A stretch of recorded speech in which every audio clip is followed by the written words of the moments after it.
Assalamualaikum warahmatullahi wabarakatuh. Hari ini kita akan membahas tentang FRSKB CPNS tahun 2019-2020, khususnya tentang metabolik endokrin dan nutrisi. Ya, nanti akan ada soal-soal dan pembahasan terkait hal ini berdasarkan pengalaman saya mengikuti CPNS kali ini dan berdasarkan FR-FR yang beredar di media sosial dengan beberapa penyesuaian ya.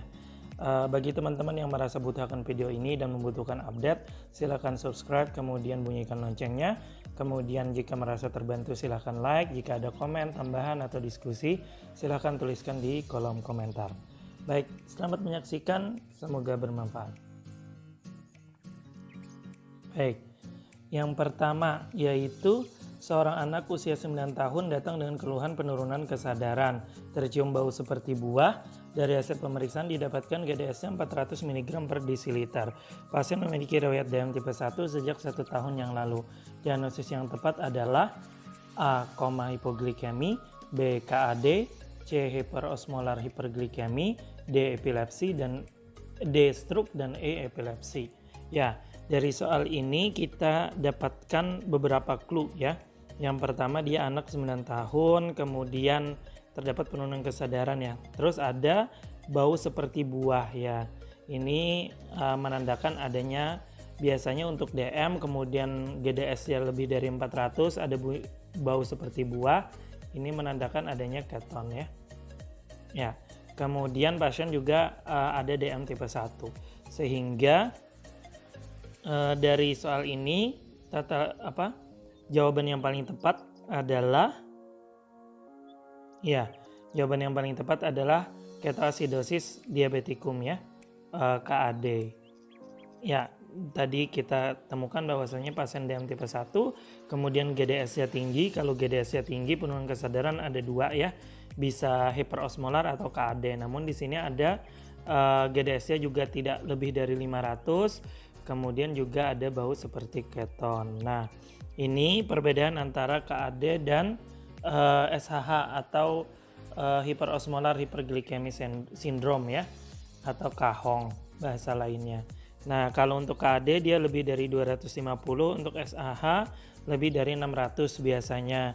Kemudian yang paling membedakan adalah adanya keton atau tidak. Kalau misalnya pada KAD ada keton, kalau ke SHH tidak ada. Kemudian pH arterinya ya. Kalau pH-nya SHH biasanya lebih dari 7,3, kalau KAD kurang dari 7,3. Oke, lanjut. Ya, terapi yang tepat diberikan pada pasien dengan diabetes tipe 1 yaitu A. Kombinasi sulfonylurea pagi dan NPH sebelum tidur, B. Insulin NPH malam sebelum tidur, C. Insulin NPH pagi sebelum makan dan malam sebelum tidur, D. Injeksi reguler insulin setiap kali makan dan NPH sebelum tidur, dan E. Insulin campuran NPH dan reguler insulin pagi dan malam sebelum tidur. Ya, di sini keyword yang kita dapatkan pada pasien ini adalah dia adalah pasien dengan DM tipe 1 di mana terjadi kekurangan insulin secara absolut, sehingga tata laksana yang paling tepat adalah tentunya pemberian insulin ya. Di sini ada 2 insulin yang disebutkan, baik NPH ataupun regular insulin. Di mana NPH ini dia adalah insulin yang intermediate, kemudian regular insulin ini yang kerja pendek ya, short acting. Oke. Sehingga jawaban yang paling tepat pada kasus ini adalah ya D ya, injeksi regular insulin setiap kali makan dan NPH sebelum tidur ya. Jadi ini yang diberikan. Ya, ini ada beberapa opsi lain ya. Pemberiannya ada injeksi 1 kali. Ini biasanya pada anak maupun remaja pada fase remisi. Karena kan pada DM1 ada fase remisinya. Ini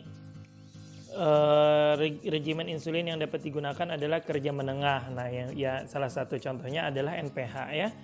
Kemudian 2 injeksi ini dapat menggunakan insulin campuran baik pabrik maupun campuran sendiri. Biasanya adalah anak-anak yang lebih muda. Campurannya kerja cepat atau pendek, dan kerja menengah ya, sebelum pagi dan sebelum makan malam. Ya, ini campuran berarti antara bisa digunakan regular insulin dan NPH ya. Campuran. Kemudian injeksi 3 kali ini biasanya campuran kerja cepat dan kerja menengah juga ya. Nah, ini kita lihat di sini ada bahwasanya NPH ini kerjanya sampai 18 jam ya, sampai 18 jam. Jadi cukup diberikan 1 hari sebagai insulin basal.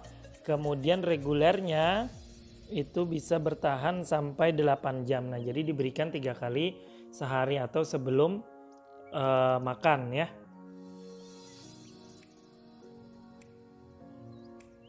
Oke. Kemudian soal selanjutnya yaitu seorang wanita usia 40 tahun datang dengan keluhan penurunan kesadaran.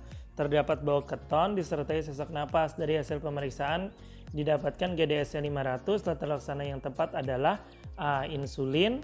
Tata laksana awal yang tepat ya. A. Insulin. B. Pemberian cairan NaCA 0,9%. C. Pemberian kalium. D. Pemberian Bignat. Dan E. Masuk ICU.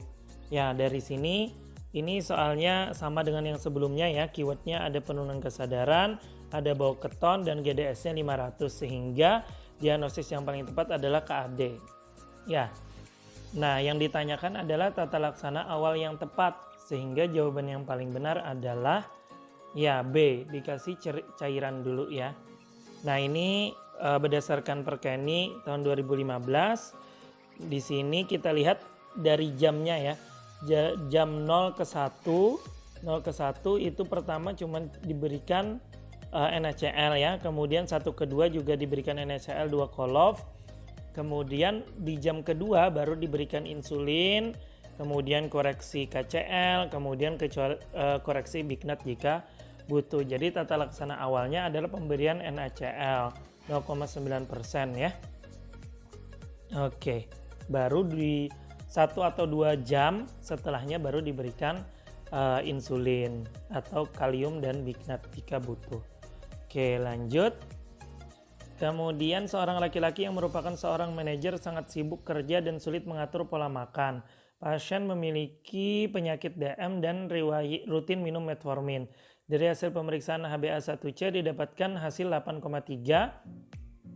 Terapi yang tepat selanjutnya pada pasien adalah A. Metformin, B. Metformin plus sulfonylurea, C. Metformin plus insulin, D. Metformin plus modifikasi gaya hidup, dan E. Cukup modifikasi gaya hidup. Ya, di sini kita dapat keywordnya bahwasanya pasien DM sudah meminum 1 obat yaitu metformin, tapi HbA1c-nya masih di atas 7 ya, atau 8,3. Sehingga tata laksana yang tepat adalah ya, tata laksana yang tepat selanjutnya adalah ditambahkan 1 regimen lagi, dan yang utama yaitu sulfonylurea ya. Nah, ini kita bisa lihat ya. Jadi kalau misalnya pasien pertama kali ditegakkan DM ini berdasarkan yang Perkeni 2019 ya. Kalau Perkeni tahun 2015 itu pertama modifikasi gaya hidup saja, kemudian dilihat 3 bulan. Tapi Perkeni tahun 2019 ini dia langsung kalau misalnya dia terdiagnosis kemudian HbA1c-nya kurang dari 7,5 itu dikasihkan monoterapi. Kalau dulu cukup modifikasi gaya hidup, 3 bulan selanjutnya jika masih lebih dari 7 dia diberikan monoterapi. Tapi sekarang monoterapi bisa metformin, sulfonylurea dan seterusnya. Kemudian kita lihat 3 bulan. Kalau misalnya dia 3 bulannya masih tidak mencapai HbA1c-nya 7, ditambahkan 2 obat. Nah, bisa diberikan metformin plus sulfonylurea atau penghambat glukosidase, thiazolidinedion dan seterusnya. Kalau misalnya dia tidak ada perbaikan juga, baru 3 obat. Nah, tapi kalau misalnya saat pertama kali ditegakkan pasiennya sudah lebih dari 7,5, dia mulainya 2 obat. Kemudian kalau lebih dari 9 itu 3 obat. Ya, kemudian bisa 3 obat, bisa langsung insulin. Ya, tergantung dia ada gejala klinis atau tidak. Oke, lanjut. Sehingga yang paling tepat pada kasus ini yaitu B ya, metformin dan sulfonylurea. Kenapa tidak modifikasi gaya hidup saja? Karena harusnya sih saat metformin sudah modifikasi gaya hidup. Ya, sudah bersamaan, kemudian untuk selanjutnya diberikan satu regimen yang lain. Oke. Kemudian seorang wanita datang dengan keluhan berat badan meningkat setelah melahirkan. Pasien banyak makan, banyak pekerjaan rumah yang bikin stres, dan jika stres pasien akan makan. Gejala sering haus dan sering BAK tidak ada, riwayat keluarga dengan DM positif. Ya, edukasi yang tepat pada pasien adalah ya, di sini A. kurangi pekerjaan, B. olahraga setiap hari, C. perbaiki lifestyle, D. minum metformin, dan E. injeksi insulin ya. Jadi di sini ada keywordnya, dia pasiennya berat badan meningkat setelah melahirkan, kemudian memang faktor risikonya banyak makan terutama jika stres. Gejala DM masih tidak ada tapi ada riwayat DM ya. Nah, di sini edukasi. Nah, edukasi yang paling tepat adalah yaitu ya perbaiki lifestyle. Ya, kurangi pekerjaan kayaknya agak susah ya. Olahraga setiap hari. Ya, ini termasuk dalam perbaiki lifestyle. Minum metformin masih belum dianjurkan, injeksi insulin apalagi ya. Kemudian baik, selanjutnya seorang wanita datang dengan keluhan berat badan meningkat setelah melahirkan. Pasien banyak makan, banyak pekerjaan rumah yang bikin stres, dan jika stres pasien akan makan. Gejala sering haus dan sering BAK tidak ada, riwayat keluarga dengan DM positif. Berat badan 95 kg dan tinggi badan 170 cm. Diagnosis yang tepat adalah A. sangat kurus, B. kurus, C. berlebih, D. obesitas derajat 1, dan E. obesitas derajat 2. Ya, di sini ada pertanyaannya yaitu diagnosis yang tepat ya, diagnosis yang tepat. Kemudian pilihannya terkait dengan IMT ya. Jadi langsung saja kita lihat berat badan dan tinggi badannya. Oke, di sini didapatkan bahwasanya berat badannya 95, kemudian tinggi badannya 170. Ya, silahkan dihitung dulu ya, bisa di pause videonya. Ya, kalau sudah, jawaban yang paling tepat adalah ya, jawaban yang paling tepat adalah E, obesitas derajat 2. Kenapa? Ya, ini ya, rumusnya IMT adalah berat badan dalam kilogram dibagi tinggi badan dalam meter. Di sini 170 kan dia sentimeter ya. Jadi 95 dibagi 1,7 pangkat 2 dalam meter sehingga didapatkan 32. Nah, 32 terdapat dua klasifikasi ya. Nah, terdapat dua klasifikasi, ada berdasarkan WHO. Ini berdasarkan WHO yang Asia Pasifik ya, dimana kalau kurang dari 18,5 itu dia underweight, kalau 18,5 sampai 22,9 itu normal, kemudian 23 sampai 24,9 overweight, obes 1 itu 25 sampai 29,9, dan obes 2 lebih dari sama dengan 30 IMT-nya ya. Kemudian kalau misalnya klasifikasi nasional berdasarkan PGN tahun 2014, dia kurusnya dibagi dua ya, kurang dari 17,5 kurang dari 17 itu kurus berat atau sangat kurus lah ya. Kemudian kalau kurus ringan 17 sampai 18,4.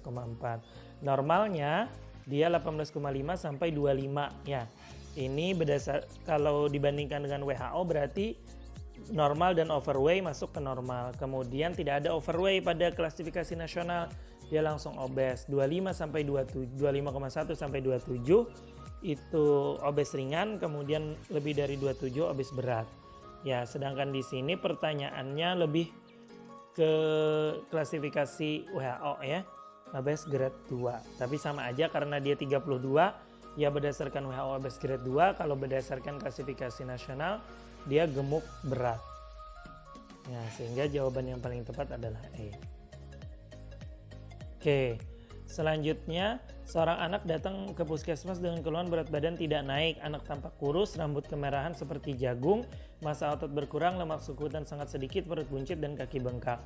Diagnosis yang tepat pada kasus ini dan harus dilaporkan ke gitu ya, A. KEP marasmus lapor ke lurah, kemudian KIP Kwashiorkor lapor ke lurah, kemudian KIP Kwashiorkor lapor ke Dinkes, KIP marasmus Kwashiorkor lapor ke Dinkes, dan KIP marasmus Kwashiorkor lapor ke puskesmas. Ya, dari soal ini kita dapatkan keywordnya tidak naik berat badannya, kemudian tampak kurus, rambut tampak kemerahan. Oke, berarti kemungkinan malnutrisi ya. Kalau rambut kemerahan seperti jagung, ini lebih ke Kwashiorkor ya. Kemudian massa otot berkurang dan lemas sekutan, ini lebih ke marasmus. Perut buncit dan kaki bengkak, ya ini berarti ada edemanya ya, lebih ke Kwashiorkor. Sehingga diagnosis yang paling tepat adalah kekurangan energi protein, marasmus, Kwashiorkor. Kemudian lapor ke siapa? Lapornya ke Dinas Kesehatan. Sehingga jawaban yang paling tepat adalah D. Ya, ini bisa kita lihat perbandingannya. Ya, kalau misalnya dia marasmus itu keriput seperti orang tua, kemudian iga-iga gambang, kemudian bokong tepos atau ada begipen, tanda dehidrasi, mata cekung ya. Kemudian otot-ototnya berkurang dibandingkan Kwashiorkor. Dia kalau misalnya Kwashiorkor dia terlihat lebih gemuk ya karena ada pembengkakan, kemudian rambut kemerahan seperti jagung, kemudian ada dermatosis ya ini ya, kemudian perut buncit ini karena edem juga, kemudian pembengkakan tungkai muka dan tubuh ya. Kenapa bisa terjadi marasmus? Ini lebih karena kekurangan energi protein yang lama biasanya, sehingga yang diambil adalah protein-protein yang somatik, artinya otot, kemudian lemak sekutan. Kalau Kwashiorkor biasanya kekurangan energi proteinnya yang akut, sehingga yang diambil adalah protein visceral, yang diambil albumin. Nah, itu yang menyebabkan terjadinya edema pada pasien Kwashiorkor ya. Gitu. Sehingga jawaban yang paling tepat pada kasus ini yaitu KIP marasmus Kwashiorkor dan lapor ke Dinkes. Baik. Selanjutnya, anak 2 tahun datang dengan keluhan sering diare, hilang timbul. Anak juga sangat sulit makan, tampak kurus, lemak kulit tidak ada, terdapat edema pada punggung kaki. Dari hasil pemeriksaan fisik, berat badannya kurang dari 2 standar deviasi dan tekanan tinggi badan ini ya, tinggi badannya kurang dari 2 standar deviasi. Edukasi apa yang dilakukan pada keluarga pasien? Ya, A. Beri suplemen kalsium, B. Tidak usah diberi makan tambahan, C. Beri suplemen zinc, D. Tidak usah ditimbang rutin, kemudian E. Cukup berikan makanan nasi dan sayur. Ya, di sini keywordnya dia anak 2 tahun sering diare ya, hilang timbul, kemudian sulit makan, tampak kurus, lemak ya berarti, kemudian berat badannya juga -2 dan tinggi badannya -2. Ya berarti dia pasiennya malnutrisi ya, masuk ke gizi buruk, disertai ada edem pada punggung kaki ya, kemudian lemak kulit tidak ada, berarti dia marasmus Kwashiorkor. Tapi yang ditanya adalah edukasinya apa pada pasien ya. Jawaban yang paling tepat adalah beri suplemen zinc. Nah ini ada 10 langkah gizi buruk ya, dimana dibagi menjadi 3 fase ya, fase stabilisasi, fase transisi, dan fase rehabilitasi ya. Nah kemudian ada 10 langkahnya, mulai dari hipoglikemi, hipotermi, dehidrasi, elektrolit, infeksi, defisiensi nutrien mikro, kemudian makanan stabilisasi dan transisi, kemudian makanan tumbuh kejar, stimulasi, dan siapkan tindak lanjut. Nah di sini yang paling tepat adalah pemberian suplemen zinc karena dia masuknya ke yang 5 ya, yang perbaikan defisiensi nutrien mikro. Kenapa diberikan zinc? Karena keluhan utamanya dia diare ya, jadi dia dikasih zinc dan pilihan yang lain tidak ada yang tepat ya. Baik ya, itu saja materi FRSKB tahun 2019-2020 kali ini. Semoga bermanfaat bagi teman-teman yang merasa butuh dan perlu update akan soal-soal seperti ini. Silakan subscribe, kemudian bunyikan loncengnya. Jika teman-teman merasa terbantu silakan like. Jika terdapat pertanyaan, diskusi, atau hal yang perlu ditambahkan silahkan tulis di kolom komentar. Itu saja, terima kasih sekali lagi, semoga bermanfaat dan semoga apa yang kita cita-citakan tercapai. Terima kasih. Wassalamualaikum warahmatullahi wabarakatuh.